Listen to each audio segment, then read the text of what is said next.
2 years ago I made a video titled Why I Won't Buy Cyberpunk 2077. In that video, I outlined my reasons for not giving into the hype of one of the most anticipated games in recent years. And make no mistake, I was excited about this game for years, ever since the very first teaser for it was released. My love of cyberpunk media, coupled with my admiration for CD Projekt Red's previous output, basically put me smack dab in the middle of the game's target audience. But the quite frankly unacceptable human cost it took to develop this game, and the by all accounts horribly unfinished state the game was released in, made the decision to boycott it until the technical issues were fixed and the game was heavily discounted very easy for me. And it still amuses me how a game about a world ruled by corporations, where people don't matter and get exploited by a hideous system, is such a nice parable for the circumstances it was created in. So now it's 2 years later. Quite a bit has happened in the meantime, and I was able to buy the game for a fraction of the original asking price. In all that time, I was still excited to eventually play this game, to see if all that effort at least led to a high quality end product. Unfortunately, I can't tell you how valuable or unique my insights in this review are. I purposely avoided any coverage around the content of the game. I wanted to experience it myself with untainted eyes and give you my opinion solely based on what I experienced with the game. So maybe what I'm about to say here has been discussed to death elsewhere already. If that's the case, sorry for wasting your time. So let's begin.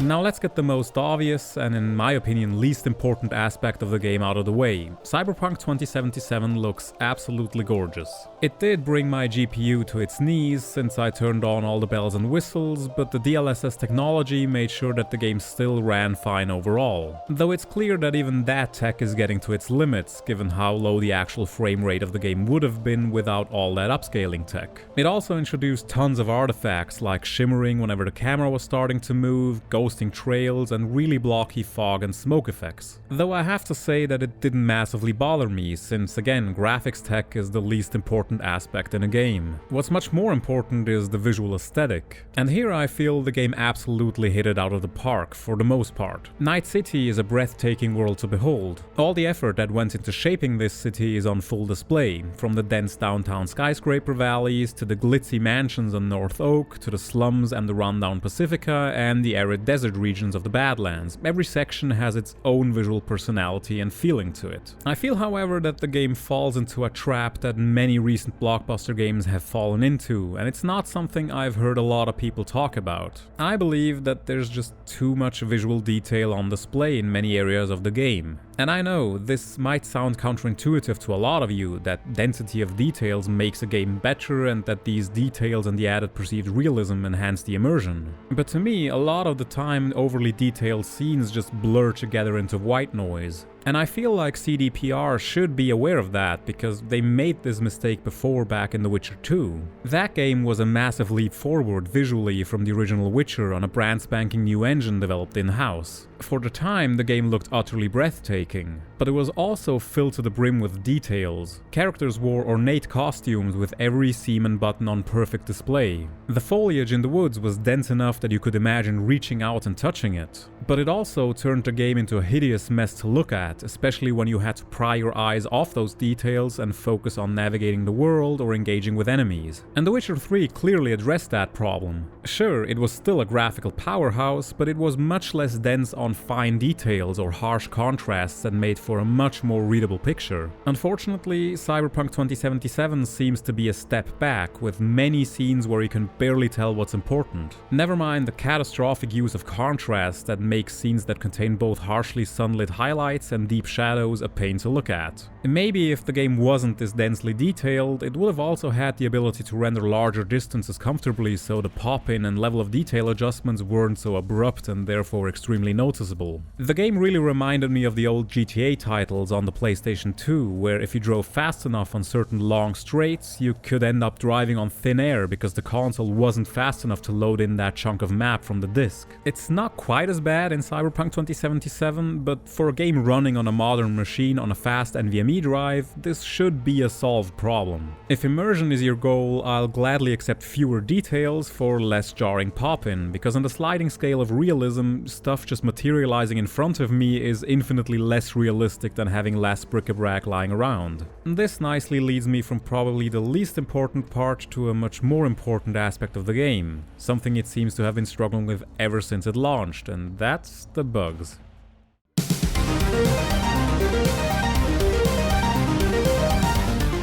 Now this is obviously a highly situational aspect. I can only tell you how the game runs on my hardware, and even if you have the exact same hardware, it could run dramatically differently if your software configuration isn't identical. While I didn't encounter any major game-breaking bugs, it's still clear that even after 2 years it hasn't been fully patched out. I've had instances where one character's lines get interrupted by another character, some lines are delivered with subtitles but no audio, lines of NPCs seem to drift in and out of sync with their movements, etc. Like, take this for example. You can find a variety of guitar players in Night City who play these short little acoustic pieces, like the one you've heard me play at the start of the video. And the game's attention to detail goes so far as to actually animate the correct finger movements to play these tunes on a real guitar. But you can also tell in this instance how it's not actually synced up to the audio that's playing. Busy streets of shadow, crowds of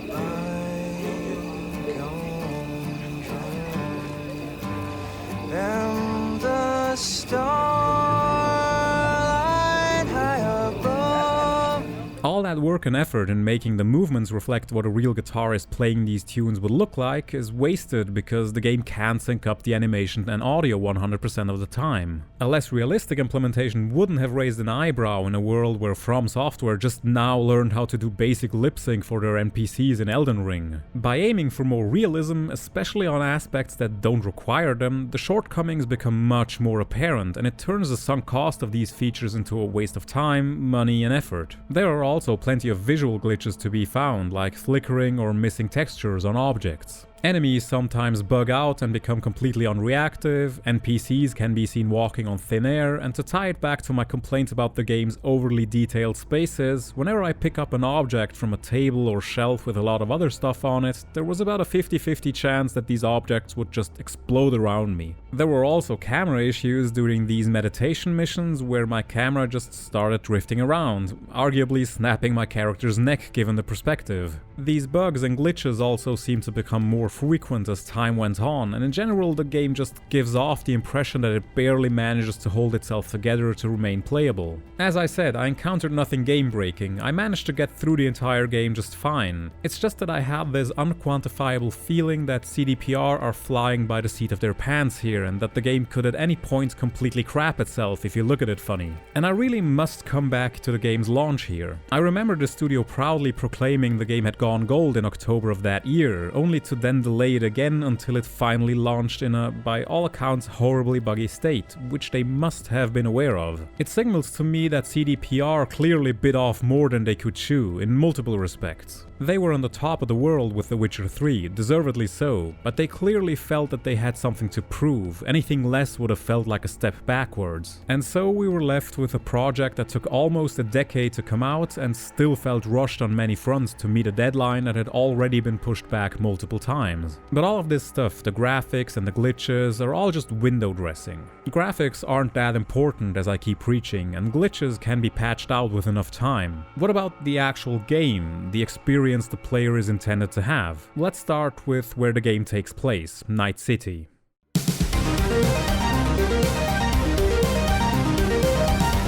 In its basic structure, Cyberpunk 2077 falls into the typical open world formula. Now, my personal stance towards open worlds has changed a fair bit over the years. When I was younger and first encountered games like GTA 3 and Vice City, I fell in love with the freedom those games provided to find my own fun while also offering a linear narrative with plenty of side stuff to find and do. But over the decades, I feel like that formula has grown into something that I've come to despise. That's not to say that I hate all recent open world games or that Cyberpunk 2077 sucks, because it is one. But there are elements of the formula there that absolutely kill my enthusiasm. The first and most obvious aspect is that every mission involves a commute, because getting to the spot on the map that lets you engage with that mission takes time. And that time is, in my experience, rarely filled with compelling gameplay. You're not being led through this world intelligently and invited to discover things. You're just given a specific spot to visit with nothing engaging in between. You can eventually get to most spots in the city fairly quickly after you've found all the fast travel points, but initially it's a lot of driving around.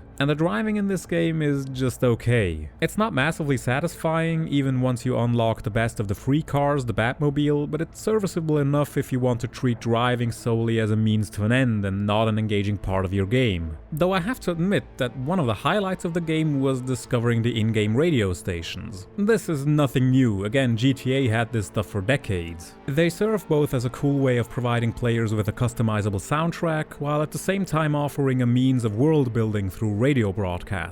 And while the latter aren't as sharp or incisive as the early, very satirical GTA offerings, what I did like was the soundtrack, or more specifically, the black metal radio station. This is something I would have never expected out of a video game. I've come to anticipate radio stations with modern pop tunes, a hip-hop station, maybe a rock station playing some classic tunes, but that's it. But no, these guys put in an entire black metal playlist that isn't even comprised of licensed songs. These are all songs written and recorded specifically for this game by real bands playing under pseudonyms. I'm personally very partial to the song The Loop by the Polish band Deszcz. It's an amazing crust punk / black metal hybrid that absolutely slays.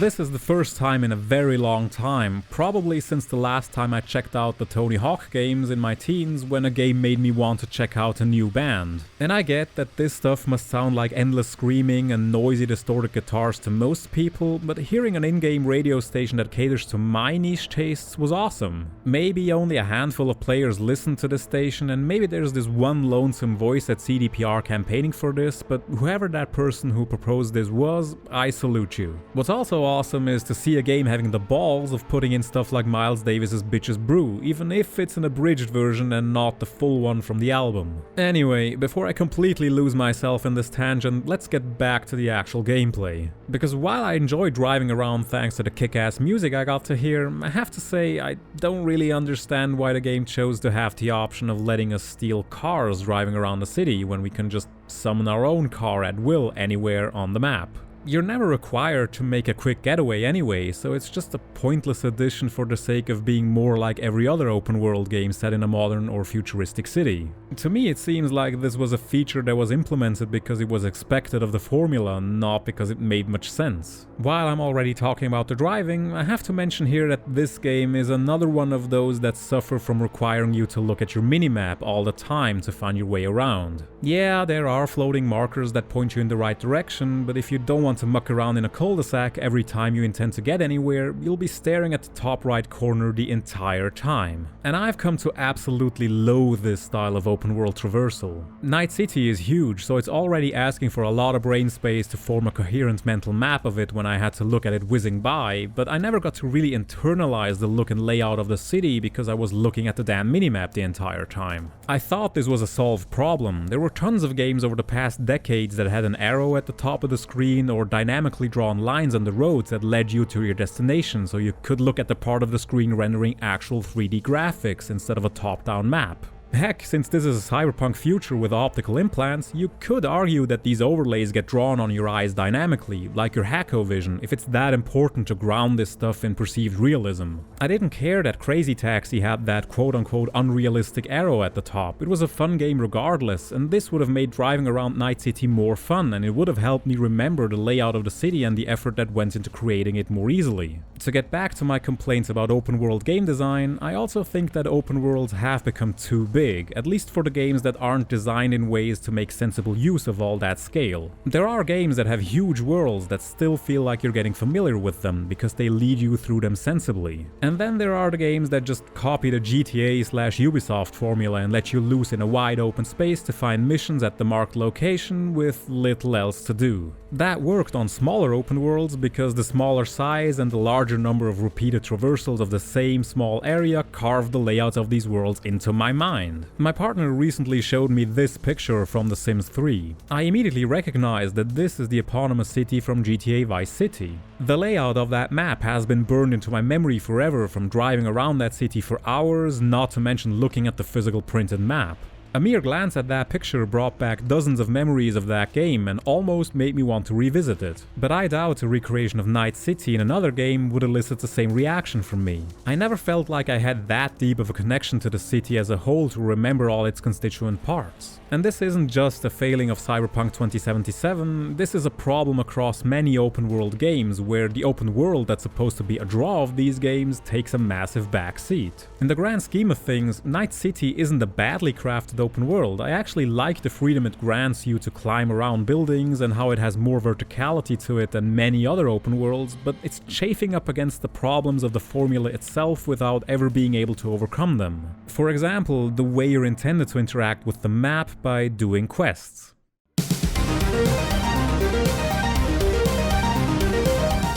Now I'm sure there are plenty of Easter eggs and other stuff to find in the city if I were to scour around the place long enough. But the game doesn't really incentivize this with the signposted stuff that's there, because much of it is severely uninteresting. A lot of the side quests don't feel like they're all that conducive to achieving that level of discovery. Probably the worst offender right off the bat are the Night City Police Department quests, which come in 3 flavors that all taste the same because they all involve disposing of a handful of enemies and sometimes collecting some loot. For one, why the fuck would a mercenary who regularly engages in illegal activity be interested in solving crimes of a police force they openly despise in dialogue? And for 2, this is just patently copy-pasted content lazily spread over the map. There's never any great degree of storytelling involved, and in the end it just boils down to pointless busy work, a checklist of chores to do if you're bored of doing something else designed with actual effort. I took one look at the map at the start of the game and immediately groaned at the repetitive shit CDPR wanted me to do here. And I did engage with a few of them. One time, while I was winding down my session of the game, I drove out to the outskirts of the city and decided to head back to my apartment on foot. I made it a habit of only ever saving and quitting the game in my apartment to bookend my sessions with the feeling of coming home after a job well done. So I took a more or less straight path from the edge of town and did every reported NCPD crime on my way there. And it was just so fucking boring. The same enemies, the same tactics, the same shit to find, and nothing of value was gained, no story was told. I was just being given content to chew through with none of the bits that made it tasty. This is just the most lazy way to put content in front of your players. And I get it, The Witcher 3 also had these bandit camps that were mostly just filled with easy enemies and a little bit of loot and some writing to find that gives the encounter a bit of context. But I don't remember them being this egregiously numerous or bland. Maybe it's because my playstyle focused more on stealth and hacking that these encounters weren't that dynamic, whereas Gary always relied on his direct combat skills. But that should also signal to the developers that a design approach that works for one style of game doesn't necessarily translate well to another. Now, Cyberpunk 2077 does also feature a lot of snippets of writing you can find lying around, especially archived conversations that are intended to clue you into why the goons you just disposed of did what they did. But honestly, I just did not care about most of the stuff I could find on these info dumps in this game, not even the stuff I could pick up on the more fleshed out or even main missions. A lot of it is just too damn long and mired in prose that prioritizes style over substance. I generally love engaging with a game's world and its lore, but man, did Cyberpunk 2077 put a massive damper on that motivation. Especially given that you can find a lot of shards multiple times, but the UI always treats every shard as a new one, so you have no idea if the dozen or so shards you pick up in any given building add something new, or if you've just picked up the same ones over and over again. The dedicated menu does highlight new unread shards, but come on, if I already have one, just don't spawn a duplicate one in the first place. It shouldn't be that hard to check if I already collected it. Anyway, to get back on track about the side quests, the next tier up are the gigs you can do for various characters. This is where the game also seems to be rather lazy in a lot of respects. Each part of town has what's referred to as a fixer, someone who takes on jobs from clients and assembles people to carry out those jobs, i.e. hires mercenaries to do whatever the client wishes. Typically in games, these characters get introduced to you through the main quests, where the narrative leads you to them naturally. And since I know that my audience is very smart, you know that Cyberpunk 2077 doesn't do it like that if I have to point out how other games do it. No, these guys just randomly call you up at some point, usually when you're driving through a part of town you haven't been to yet where they happen to be situated. They introduce themselves to you and tell you they've got some jobs for you if you're interested. Was it really too much to ask to give players a proper setup for how we come into contact with these people? Remember how in The Witcher 3 you had these notice boards in towns where you could walk up to them and look for jobs there? I initially thought Cyberpunk 2077 was also going for something like this. The map has these filters to show or hide various icons, and one of them is labeled exploration, so my thought was, oh, that's where I'm supposed to go to find quests. Foolish of me to assume that. Clearly, I need to work on my English skills some more, because exploration ostensibly means places where you can buy sex and drinks. Yeah, they just stuck all the bars and prostitutes under exploration. And it's not like that stuff has any great impact anyway. Alcohol just makes you drunk and useless in a fight, and the few other things you can consume to boost health or stamina recovery are so basic and unnecessary, even on harder difficulties, that I completely forgot about them for most of the game. Anyway, to get back to the gigs, they're only marginally more involved than the NCPD missions because their quests are largely just elevated versions of those NCPD quests. Just like those missions, the gigs are broadly categorized in a few types that all largely play out identically. It's yet again more busy work to mark on your checklist. There's no narrative happening here, the progression through these quests is not interlinked with anything. I'm not asking that these smaller missions tie into the main narrative or something, but they could at least be used to tell a little self-contained story, given that they're already divided up between different fixers. Was it really too much to ask to have it be more than just a small succession of isolated encounters? I mean, I like that they offer a bit of variety and aren't just mere combat encounters, but they just feel a little bit insubstantial. I guess my issue here is that even though they're thematically part of V's day job, they kinda also feel like that, which isn't really what I'm looking for in my gaming entertainment. Besides these samey gigs, the game also features so-called cyberpsycho missions, and I have to say that I really didn't enjoy them all that much. The game has so few boss fights over the course of the main narrative and the larger side quests that they just added like 20 of these tougher enemies that suffer from cyberpsychosis that causes them to go berserk. In practice, this just means that they're boss fights that the narrative couldn't find space for, except they're not interestingly designed. This is less of a problem specific to the cyberpsychos and more with the bosses in general in this game, so put a pin in that for later. The designated side jobs are probably the best stuff that can be found in Cyberpunk 2077. For one, this is where the game hides most of its supporting cast. They get introduced by the main narrative, and crucially their missions branch out into their own little narratives, just like I described earlier.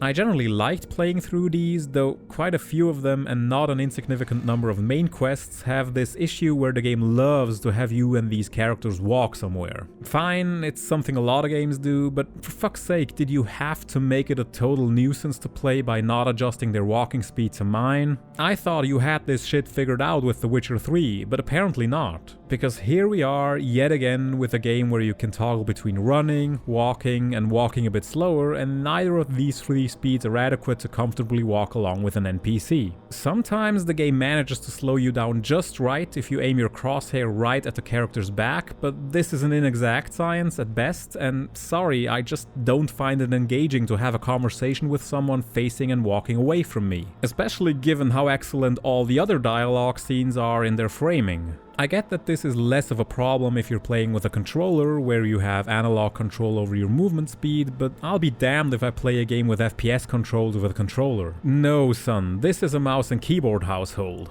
It also doesn't help that for some reason even the slowest walking speed is much faster than these NPCs whenever you go up or down a flight of stairs. Maybe instead of having your employees crunch on a game so your characters can have customizable genitalia, fix this shit that has an actual impact on my enjoyment of the game. Anyway, I'll get into more specifics about these side jobs once I'll discuss the story, which will have a spoiler warning, don't worry about that. But first I'd like to talk a bit about the gameplay, the stuff you can actually do in this game.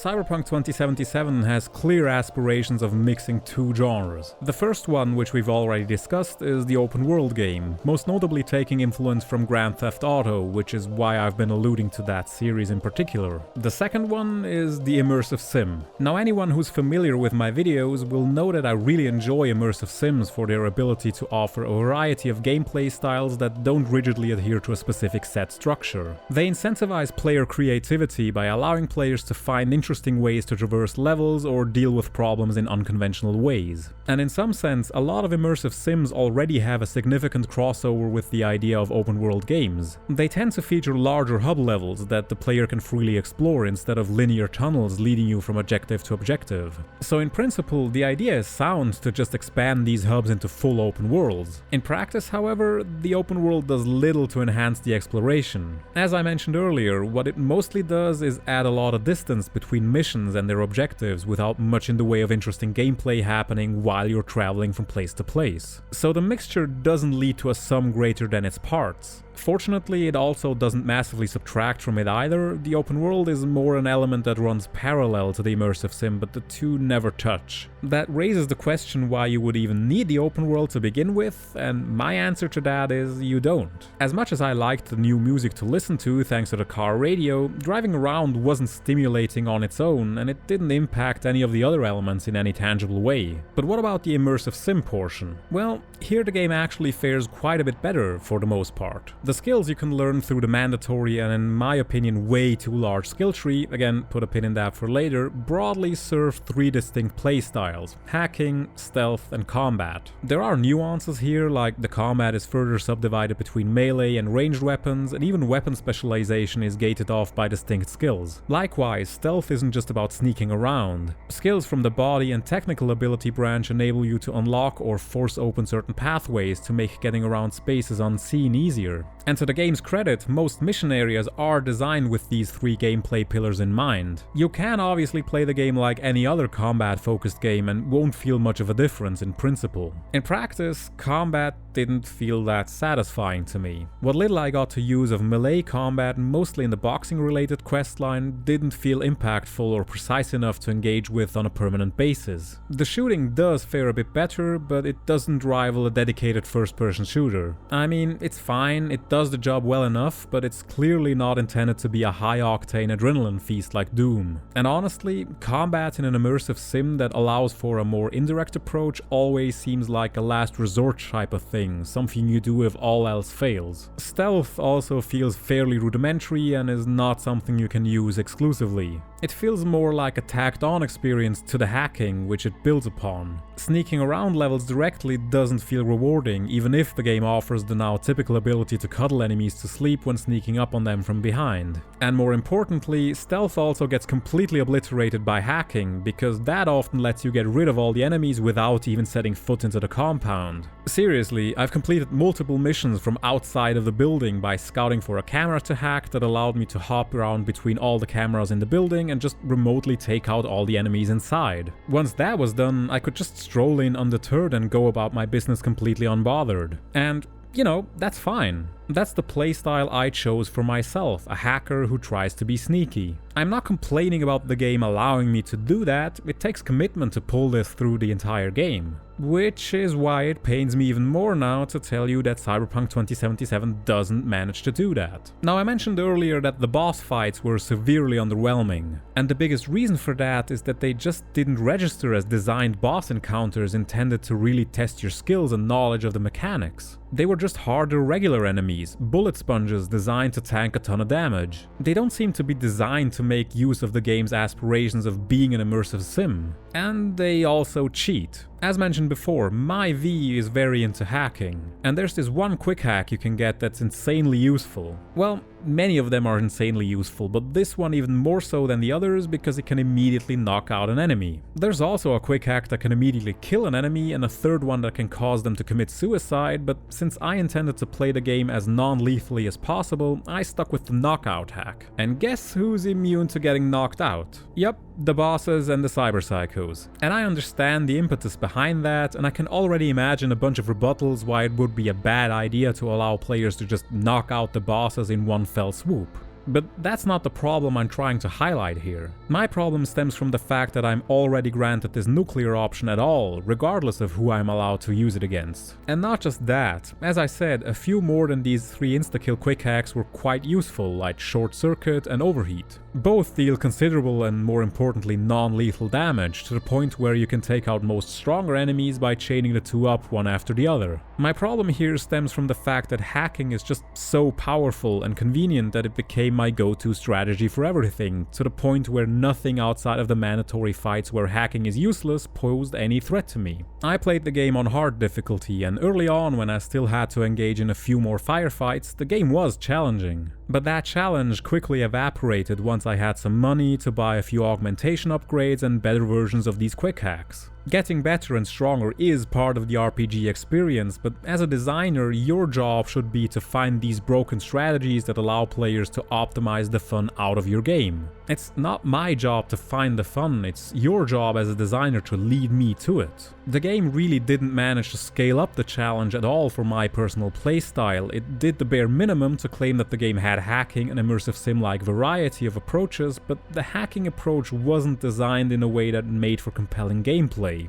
It made for gameplay that looked the same at hour 20 as it did at hour 80. There just doesn't seem to be much of a progression or development going on in terms of obstacles and threats you have to deal with. It's all just more or less squishy humans depending on the amount of chrome they have in their body, but it never really evolves from the basic setup at the start. I played the game for almost 90 hours, and I think I did most of the side content that was worth exploring, so most of the stuff outside of the NCPD nonsense, so I was at max level at the end and had a reasonably skilled character that was good in just about anything. And it really seems like that was the intended outcome, at least if you're like me and enjoy the more passive engagement of stealth and hacking in immersive sims, because otherwise the final boss fight would have probably been even more of an ordeal than it already was for me. And this really represents a major failure of the game, that it tries to wear the coat of an immersive sim and actually has the balls of being one in an open world for most of the runtime, but at very crucial and usually story-related spots it stops being an immersive sim.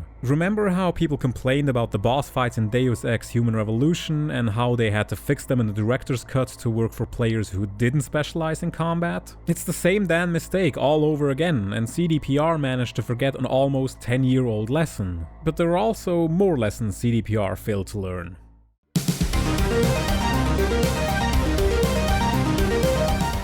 Now, since the game wants to be an immersive sim, and one based on a tabletop RPG no less, it's basically mandated by the laws of the universe that it comes with a typical RPG progression system. And I really have to say that I've come to hate these systems over the years. Sure, leveling up always comes with that dopamine hit, that giddy excitement at the prospect of unlocking new stuff. But what you can find here is just pathetic. It looks impressive at first with those 5 attributes, each containing 2 or 3 skill trees. But what's in those skill trees is some of the most boring leveling and unlocking I've ever seen. Tons of stuff is just simple percentage modifiers, so you're not unlocking new cool stuff to play with, you just get more efficient or powerful versions of the things you already have. That's not engaging. You know what's engaging? Horizontal progression. For those of you who haven't heard this term before, let's look at the other type of progression first, vertical progression. That's basically when the numbers go up. You level up, your attack becomes stronger, your armor absorbs more damage, you get faster, etc. Horizontal progression isn't that you can necessarily dish out or tank more damage, but it opens up new possibilities for you to engage with the game. Basically, you get new abilities to play with and master, which ideally also give you new ways of tackling older challenges you've already dealt with to increase the amount of interactivity and therefore further testing your creativity. You know, like an immersive sim by definition should. Cyberpunk 2077 seemingly doesn't have horizontal progression at all. Most of the perks you can unlock literally state by how much something goes up or down in percent. Wow, I get to recover more RAM faster, neat, now I get to wait less time while I'm lying in hiding outside of the compound I'm trying to get into. fun. I pretty much have all the tools I'm ever given in this game after a prologue is over. All that's left for me to do is to invest attribute points to raise overall basic stats by fixed amounts and then head into each skill tree and determine what parts of me I want to make slightly better. Wanna know what had the most dramatic impact on my gameplay? It wasn't anything in the 12 separate skill trees. It was an augmentation that allowed me to jump higher, which meant I now had more avenues open to me to scale taller structures, thus allowing me to find vantage points or alternative infiltration routes. Sure, it cost quite a bit, which gated it off from the early game, but why not make this an unlock in itself? Instead of telling your players to regularly check back with Ripper Docs to see what they have on offer, have them call you upon reaching the appropriate level with an invitation to get upgrades installed. Because that leg upgrade is a form of progression that changed the way I played the game, and it was awesome. Nothing about this progression system made me feel that way. I already knew my roadmap from the second I started playing, and it never changed along the way. Now, don't go thinking you can just show up at a Ripper Doc clinic and install some cyberware and radically alter the gameplay that way. Even here, most of the stuff you can get are simple boosts in damage, RAM recovery or cooldowns, and much of it is locked behind street cred progression, level progression, hefty price tags, and sometimes exclusive to a single Ripper Doc in town. Like so many token RPGs, the progression system feels like an afterthought, something thrown in because an RPG is expected to have leveling. But if leveling is this straightforward and more importantly not that much of a differentiator, since again I ended the game with expertise in more than one area, why even give players a choice? The game is already structured in a way where enemies and the loot they drop scale with the player. You might as well complete the circle and make leveling automatic and just use it as a psychological element to trick players into believing they're making progress when they really aren't. At least that approach wouldn't waste my time, since I'm not switching back and forth between skill trees trying to decide which useless skill I want to unlock next. I think what really cements the overall uninteresting nature of the progression system is that after a few hours I didn't even bother upgrading anymore. I just played the game for a couple of hours and then just by happenstance noticed that I had a ton of unspent attribute and skill points. It came in handy whenever I had a dialogue option in front of me that boiled down to a simple skill check, so I just used my remaining points right then and there to upgrade that stat so I could pass that check. Is this really how the game was supposed to work? Sometimes I miss games where you couldn't just hoard this stuff and instead the game paused and made you spend your points right then and there, and maybe even get a perk or something, no banking allowed. Heck, make it a choice between things to get that permanently locks you out from the other paths like some other landmark Cyberpunk immersive sim did. Now, I mentioned how little the whole leveling aspect plays into the experience of the game and how it feels like an obligation, but whoo boy, the leveling is an absolute masterpiece of game design in comparison to the loot and crafting aspect.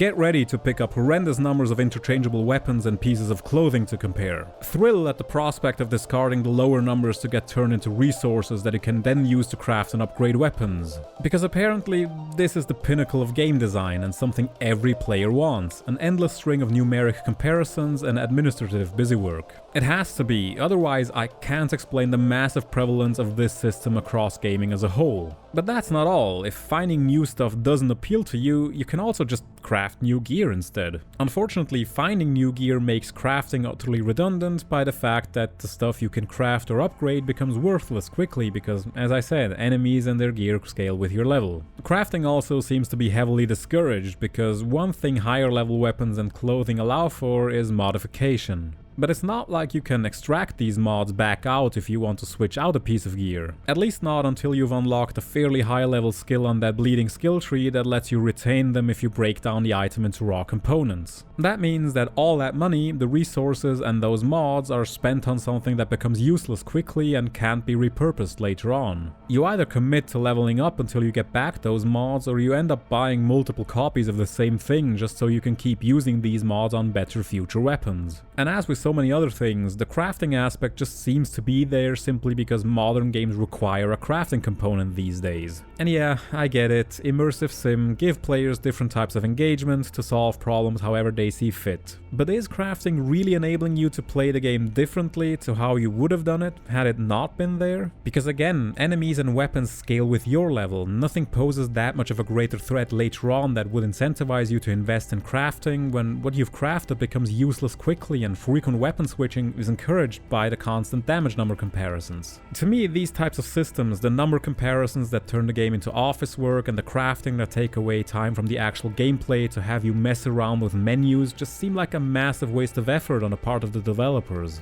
Engaging with it doesn't alter the gameplay in any way, and if you engage with it for any length of time, your reward for investing that time is being told you've wasted it by having some random nobody of a merc drop a far better weapon than the one you've put time and effort into crafting. Now, I've mentioned mods earlier. Weapons aren't the only thing you can apply them to, you can also further modify your cyberware. And this game has one of the most hilarious mods imaginable. Many immersive sims pride themselves in giving players the ability to deal with their challenges in non-lethal ways. It therefore logically follows that Cyberpunk 2077 also had to implement some means of achieving that. On the one hand, it does this with the classics, hacking and stealth takedowns, but you can also be entirely non-lethal with firearms. And I don't mean in the Deus Ex kind of way where you've got a stun gun or a tranquilizer handy. No, any regular weapon can instantly be made non-lethal by simply having this cyberware mod installed. You can equip a high-power sniper rifle and aim directly for an enemy's most cherished childhood memories, and they still draw breath once they go down for the count. Talk about taking one of those evergreen self-imposed challenges of immersive sims that even net you an actual achievement in better games and boil it down to absolute meaninglessness. If you really want me to engage with your game in a non-lethal manner, I want that to be a test of my skills and ingenuity. Playing something like Dishonored in a non-lethal manner dramatically alters my engagement with the game. Cyberpunk 2077 looks identical regardless of if you're a serial killer or you remember that life is precious. Without trying to spoil, that initial heist mission at the start of the game had me at the edge of my seats. I didn't have a ton of augmentations, my hacking skills weren't so overpowered that I could take out all the enemies by sneezing, and I had to rely on sneaking and non-lethal takedowns. It really made me feel a bit like I was back in Deus Ex. But the game doesn't treat your non-lethal playstyle any different to how it treats regular psychotic players who are just there to murder people. Well, that's not strictly true.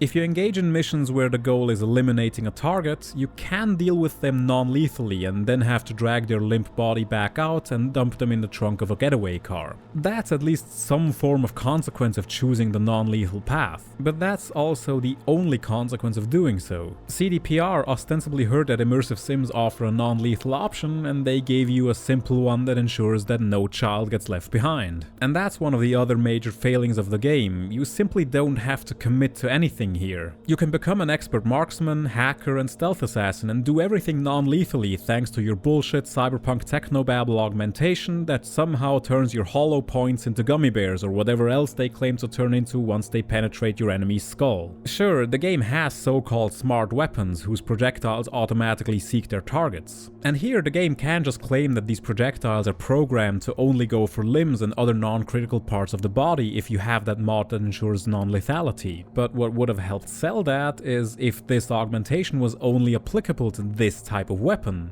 which it isn't. Like I said, you don't have to commit to anything here. And that's just a fatal misunderstanding of what an immersive sim is supposed to be. Just because they are characterized by a rule set and generally let players engage with those rules however they see fit, those rules at least still need to offer some structure. If it seems excessive for me to harp on and on about the non-lethal means of achieving your objectives, my question at the end of the day has to be, if it's not that important, why was it implemented in the game? Was this another instance of an obligation of modern game design being fulfilled, or was offering a non-lethal option something that the developers valued? Because I as a player certainly do. I don't mind games that are pure power fantasies where you mow down enemies by the hundreds, ludonarrative dissonance be damned. But if a game gives me the chance of doing it non-lethally, I'll always gladly take it up on the opportunity. And if it turns out that this option isn't implemented intelligently, I'll call it out. Anyway, we're 14 goddamn pages into this critique and I haven't even touched upon the narrative yet, so at this point I'll issue a spoiler warning for the next however many minutes this takes.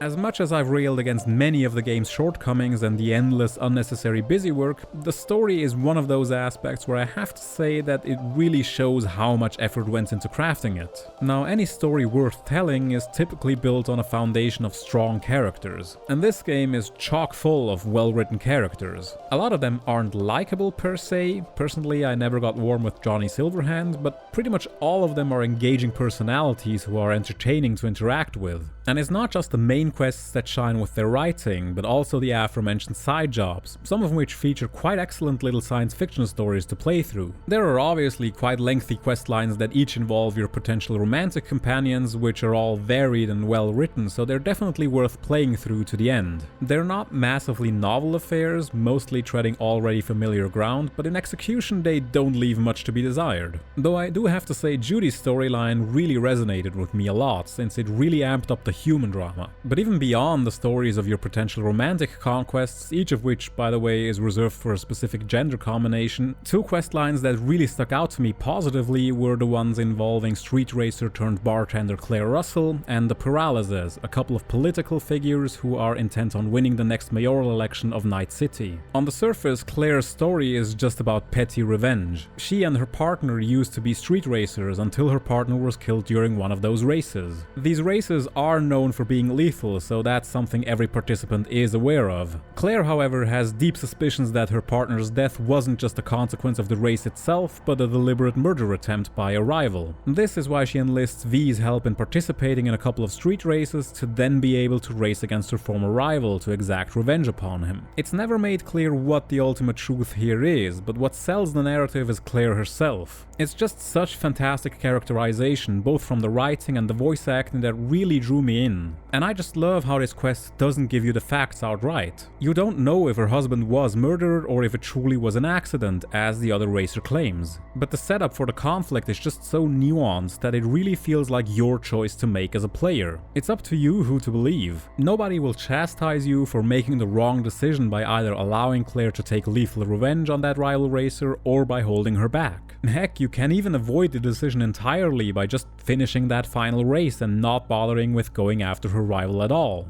The Paralysis questline is very near to my heart because it really taps into some Dick-esque material, and I just love the writing of Philip K. Dick. As mentioned before, Jefferson Paralysis is a candidate in the upcoming mayoral election, and he's being helped by his wife Elizabeth. They both enlist V's help because of some strange occurrence in their penthouse where Jefferson remembers shooting an intruder before passing out. After the couple wake up and ask their private security about it, they assure them that nothing of the sort had happened. This coincides with a few other instances where they can't seem to remember what has happened. After some investigation, you can find a hidden control room in their penthouse and get clued into a plot where some unseen forces are actively manipulating the pair, to the extent where they even modify their memories. I just love the existential horror of this revelation, the idea of your very being changed bit by bit without you ever knowing it's happening. That's a terrifying thought, slowly being erased out of your own life without any knowledge of it or power to stop it. And what I particularly like is that it's such a beautiful parallel to V's story in the main quest, because V is also being threatened to be overwritten by the construct of Johnny Silverhand. And this leads me nicely to the qualities of the plot I like. So many RPGs tend to end in an apocalyptic showdown where the stakes gradually ramp up and the player is put into a position where they have to save the world or some other similar grand act or decision is put in front of them. Cyberpunk 2077 offers a refreshingly focused story centered around its characters. Sure, the narrative backdrop has a lot more going on in the background, but the focus of the story always remains on V's predicament. It's not one of those main quests where you can just forget what the game is about either.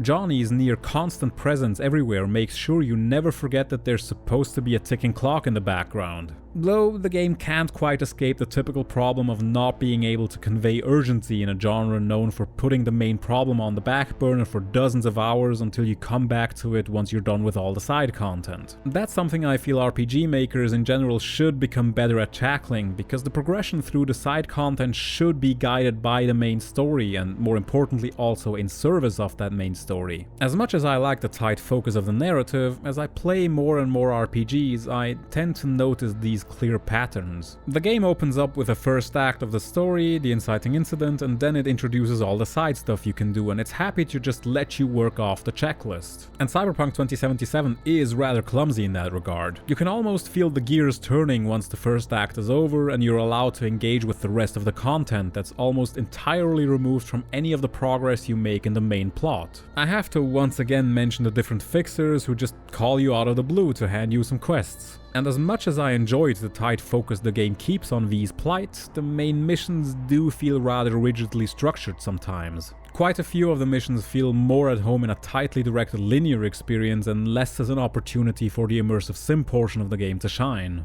At quite a few spots, the game's grip on how the experience is supposed to go becomes uncomfortably tight, most notably in the boss fights. Because these really are fights you can't avoid. And if you've been playing the entire game in stealth hacker mode, being thrown into a combat arena isn't just jarring, but also entirely unwelcome. It doesn't help that these bosses are all characters we as players have little investment in fighting. The worst offender is the final boss at the end, Adam Smasher. He's this towering brute of a cyborg, more man than machine at this point. And it was clear to me right when he's first introduced that he'd be the final enemy of the game. He's the top henchman and bodyguard of the supposed villain of the piece after all. But he's never part of your story. You don't interact with Smasher in any way before the final confrontation. And worse, he just happens to show up once you get into Arasaka Tower without much fanfare. Sure, from a dramatic point of view, it really amps up the stakes that he kills one of your buddies who helped you get in, if you took that route. But that's just surface level drama based on the fact that a named character you might have built a relationship with gets violently murdered right in front of your eyes. There's no interpersonal drama going on because Smasher is a complete cipher. He doesn't get characterized, there's no back and forth between you and him, or heck even him and your companions. He's just a large dude built like a brick shithouse that serves as a climactic battle from a gameplay perspective without also serving as a narrative climax. That robs the entire fight of any real drama it could have carried, because it's more focused on the mechanics of beating an enemy rather than the feelings you should feel while fighting him. And that's a problem that extends to pretty much all of the boss fights. They're just stronger characters who act as massive bullet sponges but don't contribute anything to the plot whatsoever. You know who should have been the actual final boss of the game? Johnny Silverhand. He's the reason V is in danger of losing their personality. And he's depicted as a very principled person, someone who literally died for his ideals and who would do it all over again if given a chance. He's an uncompromising son of a bitch, and he doesn't ever seem to care if V ends up finding a solution to getting rid of him or if they can survive at all. And that's something I really like about the end, that V's survival is entirely uncertain. On my first attempt at the ending, I attacked Arasaka, banished Johnny to the net, and decided to return to V's human body to have them live out the remaining time in meat space. That felt true to the spirit of the V I was playing. But I also fired up the game again after I was done to see the other side of accepting Hanako Arasaka's proposal to oust her brother from the company in return for her help to remove the relic in V's head.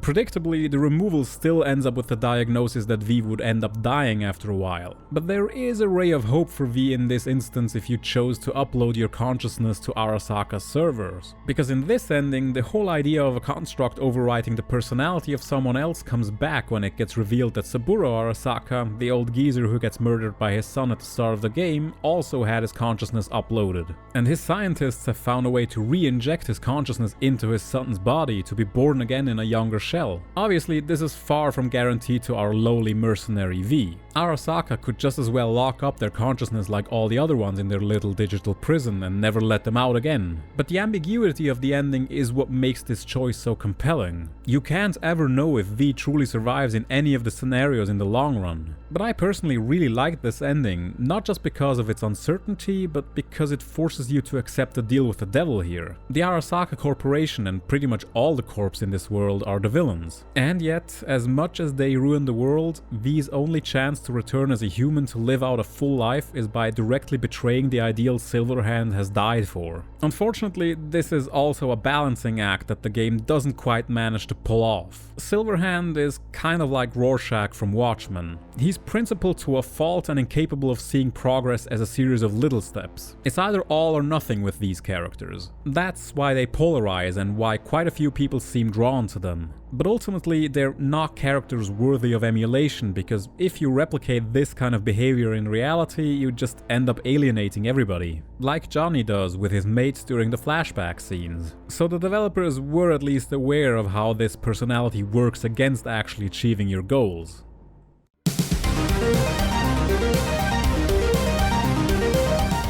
As the thumbnail and title to this video state, Cyberpunk 2077 is disappointing. There's certainly a baseline of quality there, especially given the 2 additional years the developers had to fix the game. I admit, I had some fun with it at times, especially while I was in the process of figuring out the mechanics and getting to know the world and its characters. And like I said, I enjoyed the stories of some of the more meaningful quests as well as the main plot of V's story, but they only made up a minority of the actual content of the game. So much stuff you can do is just there to pad the runtime, and that's unfortunately a problem across many modern games. They tend to assume that the amount of stuff you get to do is more important than the quality of it. That's why there are so many NCPD missions to do. That's why the fixer gigs are thrown at you with minimal justification for their presence. I feel that the game would have been better off without either of the two, and if it had just focused on delivering more substantive quests like the side gigs that told their own individual stories. It's not that there's no good stuff to be found in this game.